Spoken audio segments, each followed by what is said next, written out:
Company का शासन 1600 से 1858 तक के इतिहास में भारत के राजनीतिक और प्रशासनिक के साथ-साथ आर्थिक पृष्ठभूमि को भी बदलने में उत्तरदायी रहा। इसकी शुरुआत बक्सर के युद्ध 1764 के समय से होता है।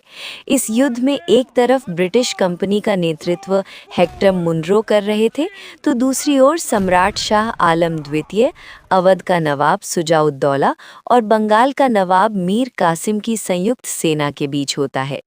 ब्रिटिश सेना अपने आधुनिक हथियारों और सफल नेतृत्व के कारण शाह आलम द्वितीय और टीम की सेना पर भारी पड़ता देख मीर कासिम भाग निकलता है।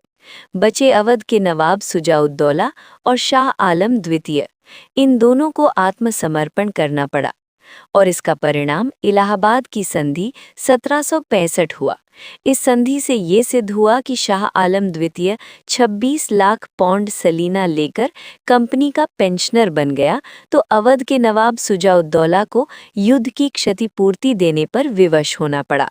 शाह आलम द्वितीय ने कंपनी को बदले में बंगाल, बिहार और उड़ीसा की राजस्व वसूली व दीवानी अधिकार दे दिया, जिसने अब कंपनी को व्यापारिक कंपनी से एक प्रशासनिक और राजनीतिक कंपनी में परिवर्तित कर दिया। देखते ही देखते इन अधिकारों का दुरुपयोग भी होने लगा और भारत को शोषण का केंद्र बना गया। बंगाल, मद्रास, बॉम्बे में कुशासन और कंपनी के अधिकारियों का मनमानापन तथा बंगाल में 1770 का अकाल, इन सब ने कंपनी की शोषण नीति को उजागर किया, जिससे ब्रिटिश पार्लियामेंट को प्रशासनिक और राजस्व अधिकार अपने हाथ में लेने के लिए कंपनी को नियंत्रण में लेने के उद्देश्य से 1773 का रेगुलेटिंग एक्ट पारित किया। 1773 का रेगुलेटिंग एक्ट। बंगाल के गवर्नर को बंगाल का गवर्नर जनरल बनाया गया। प्रथम Lord Warren Hastings. Governor general की सहायता के लिए 4 सदस्यीय कार्यकारी परिषद का गठन हुआ, जिसमें फिलिप फ्रांसिस, क्लेवरिंग, मॉनसन और बरवेल शामिल थे। मद्रास और बॉम्बे प्रेसिडेंसी को बंगाल के गवर्नर जनरल के अधीन कर दिया गया। 1774 में कलकत्ता में एक उच्चतम न्यायालय की स्थापना हुई, जिसमें सर एलिजा एम्पे मुख्य न्यायाधीश बने। कंपनी के कर्मचारियों के निजी व्यापार और भारतीयों से उपहार या रिश्वत लेने पर पूर्ण प्रतिबंध लगा दिया गया। कोर्ट ऑफ डायरेक्टर्स के लिए राजस्व, नागरिक और सैन्य मामलों की रिपोर्ट ब्रिटिश सरकार को देना अनिवार्य किया गया। 1781 का संशोधन अधिनियम। गवर्नर जनरल और उसकी परिषद को उनके आधिकारिक कार्यों के लिए सर्वोच्च न्यायालय के क्षेत्राधिकार से मुक्त कर दिया गया। राजस्व संबंधी मामलों और राजस्व वसूली के मामलों को न्यायालय के क्षेत्राधिकार से बाहर कर दिया गया। न्यायालय को आदेश दिया गया कि वो भारतीयों के पारिवारिक और धार्मिक कानूनों के अनुसार न्याय करे। 1784 का पिट्स इंडिया एक्ट।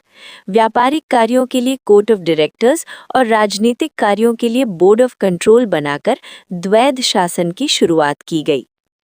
भारतीय क्षेत्रों को पहली बार आधिकारिक तौर पर ब्रिटिश आधिपत्य का क्षेत्र कहा गया। गवर्नर जनरल की परिषद के सदस्यों की संख्या 4 से घटाकर 3 कर दी गई। 1793 का चार्टर एक्ट। कंपनी के व्यापारिक एकाधिकार को अगले 20 वर्षों की अवधि के लिए बढ़ा दिया गया। बोर्ड ऑफ कंट्रोल के सदस्यों और उनके कर्मचारियों का वेतन भारतीय राजस्व से देना तय किया गया। गवर्नर जनरल को अधीनस्थ प्रेसिडेंसियों बॉम्बे और मद्रास पर अधिक नियंत्रणकारी शक्तियां दी गईं। वरिष्ठ अधिकारियों को बिना अनुमति भारत छोड़ने पर रोक लगा दी गई, जिसे इस्तीफा माना जाता था। 1813 का चार्टर एक्ट।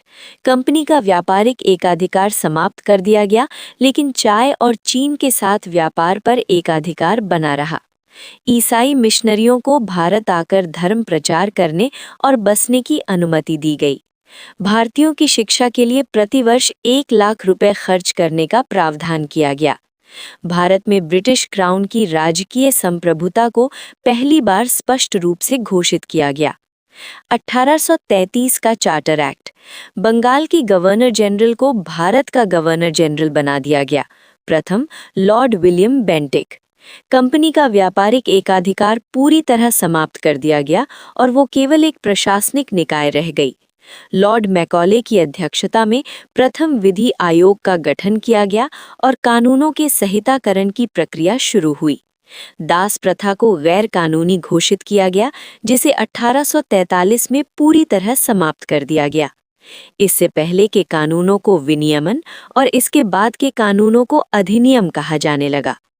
1853 का चार्टर एक्ट गवर्नर जनरल की परिषद के विधायी और कार्यकारी कार्यों को पहली बार अलग किया गया। विधायी कार्यों के लिए 6 नए विधायी पार्षद जोड़े गए, जिससे भारतीय विधान परिषद यानी मिनी संसद बनी। सिविल सेवकों की भर्ती के लिए खुली प्रतियोगिता प्रणाली की शुरुआत की गई। मैकॉले समिति 1854। पहली बार केंद्रीय विधान परिषद में स्थानीय प्रतिनिधित्व मद्रास, बॉम्बे, बंगाल, आगरा की शुरुआत हुई। कंपनी के शासन को बिना किसी समय सीमा के अनिश्चित काल के लिए बढ़ा दिया गया।